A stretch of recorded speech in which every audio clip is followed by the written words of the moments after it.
আমাদের প্রতিদিনের সকাল মানে নতুন যুদ্ধ। সকালের নাস্তায় কী বানাবো সে চিন্তা নিয়ে।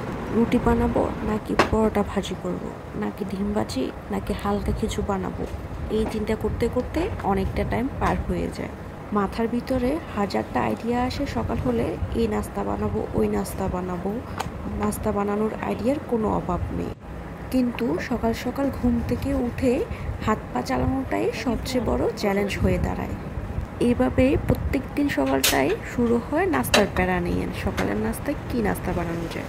যাই হোক, আজকে আমার সকালের নাস্তাটা হলো তেল ছাড়া পরোটা, আর সাথে থাকবে ডিম ভাজি। মাত্র পরোটাটা দিয়ে অন্য একটা কাজ করতে গেলাম, দেখেন পরোটাটা পুরে কী অবস্থা হলো।